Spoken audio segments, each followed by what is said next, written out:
Star de la musique des années 2000, le MP3 est devenu le standard du son sur Internet. Mais on voit aujourd'hui arriver la haute définition et les sites de musique en streaming comme Spotify ou Deezer qui le détrônent. Alors, le MP3 est-il condamné à mourir? On en parle aujourd'hui avec nos deux spécialistes. Didier Sens, bonjour. Bonjour. Journaliste spécialisé high-tech au Figaro.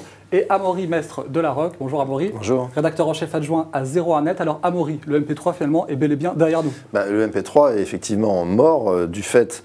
Enfin, il y a 3 points. Le premier, c'est que les plateformes d'écoute en streaming, telles que Deezer, Spotify, que tout le monde connaît à présent, ont effectivement ringardisé le téléchargement, tout simplement en simplifiant l'écoute musicale. Étant donné qu'en étant abonné, on peut écouter la musique à volonté de 15 à 30 millions de titres sur un téléphone, sur une tablette et même sur une chaîne Hi-Fi. Et récemment, ils sont passés même à la gratuité, c'est-à-dire qu'en échange de à peu près 3 minutes de publicité par heure, vous bénéficiez de ce service gratuitement. La peur du gendarme aussi a probablement été importante dans ce basculement et dans cette ringardisation du MP3, puisque Adopi, en envoyant un certain nombre d'avis à des contrevenants, c'est-à-dire des gens qui téléchargeaient en masse, a mis un petit coup de frein à ces pratiques habituelles. Et puis enfin, c'est le dernier point, la musique de haute qualité n'est pas du MP3, c'est des fichiers en FLAC ou ALAC qui effectivement jusqu'à présent n'étaient pas disponibles au téléchargement et à l'achat à l'unité et qui, sous l'impulsion de plateformes comme Qobuz, ont mis voilà, ce type de fichier à la disposition de tout le monde. Didier, c'est le fichier de son haute qualité qui va tuer le MP3 ? Oui, alors c'est quand même encore un petit peu marginal malheureusement. Ce sont des fichiers qui sont effectivement de haute qualité, en 4 bits, mais qui ne peuvent s'utiliser qu'avec du matériel spécialisé. Et les baladeurs audio pour écouter ce genre de fichiers, ils sont quand même chers. Hein. Ça commence aux alentours de 300 €, on peut même monter jusqu'à 900 € pour les meilleurs. Donc ça concerne un public plutôt adulte et plutôt fortuné. Et puis derrière, il faut tout le matériel qui va avec. Ça ne sert à rien d'avoir un fichier haute définition si on n'a pas un ampli de bonne qualité, des enceintes de bonne qualité. Donc ça ne reflète pas vraiment le marché. Le problème, c'est que le MP3, vous avez beau dire, il est mort, il est en train de mourir. Regardez ce qui se passe concrètement. Les gens vont sur YouTube, téléchargent et convertissent les vidéos pour obtenir des fichiers MP3. Dans les cours de récréation, c'est encore du MP3 qu'on s'échange. Bref, le MP3, il est malheureusement encore... Oui, mais c'est justement ça. Le MP3 n'a plus de valeur commerciale. Étant donné que c'est un peu la question qui nous anime aujourd'hui, ça n'a plus de valeur commerciale parce que si on les télécharge gratuitement sur YouTube, précisément, c'est que c'est gratuit.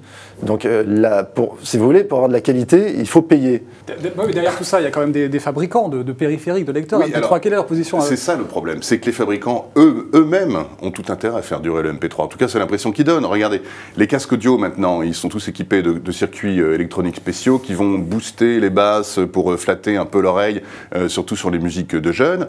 Les fabricants d'amplis haute résolution, maintenant, l'argument de vente des systèmes 24 bits, c'est de dire ça va améliorer le son de vos MP3. Donc, malgré tout, il y a quand même un certain intérêt chez les constructeurs à faire durer le MP3. Alors finalement, Amaury, pour répondre à la question concrètement, est-ce que le MP3 est mort? Est-ce qu'il va mourir? Mais le MP3 est déjà mort. Vous parliez tout à l'heure de ces constructeurs qui effectivement améliorent le MP3 pour le rendre plus audible. Mais en fait, c'est le même phénomène qu'il y a eu dans la télévision, enfin, qu'il y a eu dans l'image.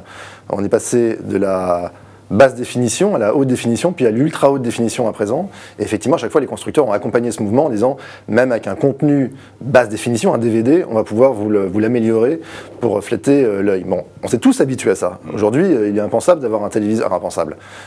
C'est en tout cas la tendance d'avoir un téléviseur qui affiche une diagonale très définie. Bon, dans le son, ça va être la même chose. Surtout qu'on a, je me le répète, aboli les 2 principaux freins qui étaient le stockage. Le stockage est quasiment illimité. Avec le cloud computing, vous vous retrouvez avec 100 gigas de stockage gratuit, offert par Google en l'occurrence. Et là, vous pouvez donc stocker vos fichiers haute définition et les écouter de n'importe où. Et évidemment, le transport de ces fichiers-là, c'est donc le haut débit qu'on a à la fois sur les terminaux mobiles, tablettes et téléphones avec la 4G, et à la maison avec la DSL. Didier, en conclusion, le MP3 est-il mort? Si on parle, alors ça dépend de quoi on parle. Si on parle des fichiers MP3 effectivement qui s'échangent sur Internet, qui sont souvent codés en très mauvaise qualité avec un bas taux d'échantillonnage, j'espère qu'il va disparaître parce que là c'est une expérience de la musique qui est plutôt assez mauvaise. Si on parle des fichiers MP3 ou de la musique compressée qu'on peut commander sur iTunes ou sur Qobuz, maintenant on s'aperçoit qu'il y a une progression qui a fait que ce sont des fichiers qui parfois s'approche vraiment de la qualité CD. Et puis il ne faut pas oublier autre chose, c'est que le type de fichier ne fait pas tout. On a beau avoir un très beau fichier 24 bits, haute qualité, non compressé, etc. Si l'enregistrement original n'est pas bon, le son ne sera pas bon. Regardez ce qui s'est passé pendant des années dans le milieu du CD. On a eu des ingénieurs du son qui sont amusés à bidouiller les fréquences, à faire ce qu'on appelle de l'équalisation, de la normalisation, avec un son confus, etc.